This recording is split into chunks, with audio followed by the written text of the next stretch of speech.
Hello class 7 students, how are you all? I hope you're doing well. I am your English grammar teacher Sila. Today we are going to start with the third chapter which is adjectives. Let's get started. An adjective is a describing word. It adds something to the meaning of a noun or pronoun by telling its number, color or quality etc. So adjectives क्या होते हैं students? Adjectives basically आपके describing words, किसी भी noun को, pronoun को, कोई भी थिंग हो, प्लेस, एनिमल, इंसान, किसी भी चीज को डिस्क्राइब जो चीज कर रही हो on the basis of number, colour, quality etcetera, वो हमारे एडजेक्टिव्स होते हैं. आई होप आपको एडजेक्टिव्स का मतलब समझ में आया होगा. अब देखिए काइंड्स ऑफ एडजेक्टिव्स. अब हम एडजेक्टिव्स के कुछ काइंड्स पढ़ेंगे. आइए देखिए, यहाँ पर आपको 3 कॉलम्स दिए हुए हैं जहां पर काइंड्स हैं, कैरेक्टरिस्टिक्स हैं और उसके एग्जाम्पल्स हैं. एक एक करके सबको पढ़ते हैं. Adjective of quality, descriptive adjective, यानी कि इस एडजेक्टिव में हम किसी तरीके की क्वालिटी के बारे में बात करते हैं, किसी एडजेक्टिव की डिस्क्रिप्शन के बारे में बात करते हैं. कैरेक्टरिस्टिक्स देखिए इसके, डिस्क्राइब द काइंड, क्वालिटी और कैरेक्टरिस्टिक्स. इस तरह के जो एडजेक्टिव्स होते हैं वो डिस्क्राइब करते हैं कोई काइंड या कोई क्वालिटी या किसी तरीके का कोई कैरेक्टरिस्टिक्स. इसके एग्जांपल्स देखिए, good, beautiful, tall, white, hot, cold, heavy etcetera. अभी कुछ क्वालिटीज है ना, या फिर कुछ काइंड्स हैं कि ब्यूटीफुल है या टॉल है, कितना टॉल, क्या, ये कुछ क्वालिटीज हैं. तो ये आपके एडजेक्टिव ऑफ क्वालिटी हो गया. अब नेक्स्ट देखिए, एडजेक्टिव ऑफ क्वांटिटी. अब यहाँ पर हम ऐसे एडजेक्टिव्स की बात करेंगे जो क्वांटिटी को डिस्क्राइब करते हो.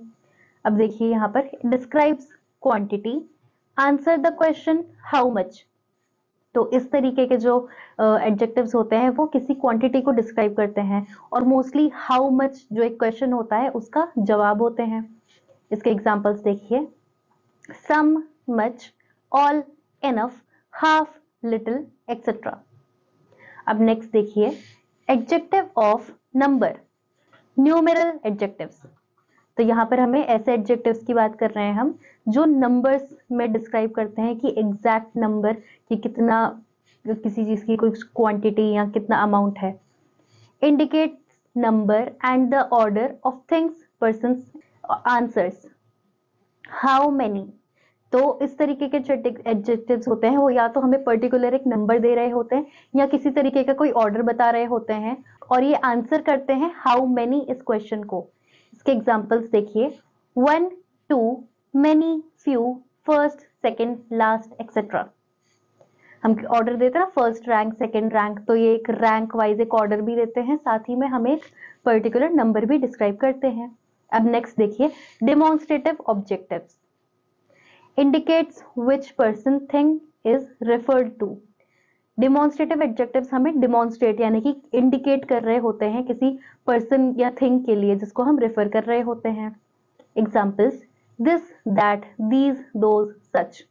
ये आपके एग्जाम्पल्स हैं. अब नेक्स्ट देखिए, डिस्ट्रीब्यूटिव एडजेक्टिव्स. डिस्ट्रीब्यूटिव एडजेक्टिव्स क्या होते हैं students? They refer to each single person, things in a group, class. तो यहाँ पर वो हर एक पर्सन को, सिंगल पर्सन को या एक ग्रुप या क्लास को रेफर करते हैं. Example, each, every, either, neither. संगीत कहते हैं ना कि ईच एंड एवरी स्टूडेंट, इस तरीके से हम एग्जाम्पल लेते हैं तो वही यहाँ पर यूज होता है. अब देखिए, इंटेरोगेटिव ऑब्जेक्टिव्स, आस्क, क्वेश्चन. नाम से ही समझ आता है क्वेश्चन होता है इसमें, यहाँ पर लिखा भी है. इसके एग्जाम्पल्स है आपके व्हाट, विच, हुज. नेक्स्ट देखिए, possessive adjectives, indicate position. Possessive adjectives क्या होते हैं आपके स्टूडेंट्स? जो किसी तरीके का कोई पोजीशन इंडिकेट करते हो कि किसी को कोई चीज क्या बिलोंग करती है, उसकी ओनरशिप, उसका पोजीशन, उस चीज को डिस्क्राइब करते हैं. एग्जांपल्स देखिए, my, our, your, his, her, their, its. ये आपके कुछ एग्जांपल्स हुए इंटेरोगेटिव. इंटेरोगेटिव नहीं थे ना, क्या था? ये आपके कुछ एग्जांपल्स हुए पॉजेसिव एडजेक्टिव्स के. अब नेक्स्ट है आपका एक्सक्लेमेटरी एडजेक्टिव्स. एक्सक्लेमेशन, यहाँ पर जब हम एक्सक्लेमेशन किसी चीज का कोई सडन फीलिंग कोई के बारे में अगर हम डिस्क्राइब करते हैं तो तब हम इसका यूज करते हैं. इस एग्जाम्पल, व्हाट अ बिल्डिंग. अब व्हाट एक इंटेरोगेटिव एग्जाम्पल भी है, बट व्हाट को हम एक्सक्लेमेशन के साथ में भी बोलते हैं कि व्हाट जस्ट हैपेंड, ऐसे करके हम सरप्राइज होते हैं, या फिर व्हाट अ बिल्डिंग, हम तारीफ कर रहे हैं बिल्डिंग की, तो तब भी हम इसे यूज करते हैं। अब हम एक्सरसाइज डिस्कस करेंगे। सेक्शन ए देखिए, fill in the blanks with the appropriate kind of adjectives indicated in the bracket. अब यहाँ पर आपको ब्लैंक्स दिए गए हैं कुछ, उन्हें आपको फिल करना है अप्रोप्रिएट एडजेक्टिव के अकॉर्डिंग। अब यहाँ पर आपको जैसे ब्रैकेट में इंटेरोगेटिव दिया है पहले वाले में, तो उसमें देखिए dash poem do you like the most, तो यहाँ पर पोएम की बात हो रही है, तो यहाँ पर आप इंटेरोगेटिव आपको दिया है, तो आप यहाँ पर लिखेंगे which poem do you like the most. इसी तरीके से बाकी आप अपने आप कंप्लीट करेंगे। अब देखिए डिग्रीज ऑफ एडजेक्टिव्स। अब यहाँ पर हम एडजेक्टिव की कुछ डिग्रीज के बारे में डिस्कस करेंगे। Adjective have 3 degrees. We use these degrees to compare noun और pronounce.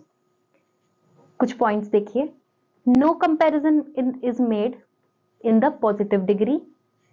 For comparing two people or thing, the comparative degree is used. Third point है आपका, the superlative degree is the highest quality of an adjective. It is used when we compare more than two people or things. It is formed by adding est to the positive degree of adjective. So students, हमने previous classes में भी पढ़ा है कि degrees of comparison 3 तरीके के होते हैं, पॉजिटिव डिग्री, कंपैरेटिव डिग्री और सुपरलेटिव डिग्री। तो एडजेक्टिव्स को भी हम डिग्रीज में कंपेयर करते हैं इन्हीं 3 डिग्रीज में। तो हमने यहाँ पर उसके कुछ पॉइंट्स भी पढ़े, उन्हें हमने एक तरीके से रिवाइज ही किया है क्योंकि हमने उन्हें प्रीवियस क्लासेस में भी पढ़ा है। अब देखिए exercises. Section B, complete the table given below. अब देखिए यहाँ पर स्टूडेंट्स आपको टेबल को कंप्लीट करना है। यहाँ पर आपको 3 कॉलम्स दिए गए हैं, पॉजिटिव डिग्री, कंपैरेटिव डिग्री और सुपरलेटिव डिग्री। तो यहाँ पर कुछ कुछ कंप्लीटेड है और कुछ नहीं है। तो देखिए पहला जैसे ग्रेट, उसका कंपैरेटिव होगा ग्रेटर और उसका सुपरलेटिव होगा ग्रेटेस्ट। इसी तरीके से बाकी आप अपने आप कंप्लीट करेंगे। अब नेक्स्ट देखिए section C, fill in the blanks with the correct degrees of the adjectives given in the bracket. अब आपको यहाँ पर जो ब्रैकेट दिया गया है उसमें सही डिग्री लगाकर आपको सेंटेंसेस को कंप्लीट करना है। पहला देखिए, gold is the dash of all metals. तो यहाँ पर हमने पढ़ा है स्टूडेंट्स कि जब हम सुपरलेटिव डिग्रीज में हमें कभी कभार द का भी यूज करना पड़ता है, हम उसमें EST नहीं लगाते, तो हम यहाँ पर लिखेंगे the most precious of all metals. Gold is the most precious of all metals. इसी तरीके से बाकी आप अपने आप कंप्लीट करेंगे। अब नेक्स्ट टॉपिक देखिए आपका quantifiers. Quantifiers are used for quantities, amounts that are approximate and not exact.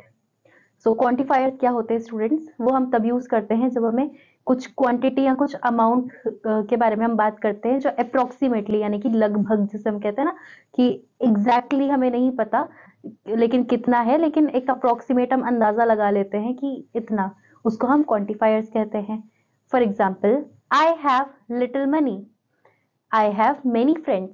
तो यहाँ पर लिटिल और मेनी, अब यहाँ पर इन्होंने एग्जैक्ट तो बताया नहीं कि I have many friends, many में कितने की 10 हैं, 15 हैं या 20 हैं, ये तो हमें एग्जैक्ट अमाउंट नहीं बताया, लेकिन एक अप्रोक्सीमेट वैल्यू दे दी है कि मेनी। तो ये आपके होते हैं क्वांटिफायर्स। आगे देखिए, given below are some quantifiers and the rules of their use. अब नीचे आपको कुछ क्वांटिफायर्स दिए गए हैं और उनके यूज दे रखे हैं, उनके कुछ रूल्स दे रखे हैं कि उन्हें हमें किस तरीके से यूज करना है। आइए उन्हें देखते हैं। Many, little, few, lot, a large number of, more and almost are used with nouns that we can count. So जितने भी अभी हमने ऊपर क्वांटिफायर्स पढ़े हैं वो सभी हम यूज करते हैं उन नाउन्स के साथ जो हम काउंट कर सकते हैं, जो काउंटेबल होते हैं। For example, are there many students going with you to Manali, ये आपका एक क्वेश्चन हुआ। तो यहाँ पर मेनी स्टूडेंट्स, अब यहाँ पर एक एग्जैक्ट नंबर ऑफ स्टूडेंट्स नहीं बताया है हमें कि कितना है, बट एक मेनी स्टूडेंट करके हमें क्वांटिफायर दिया गया है।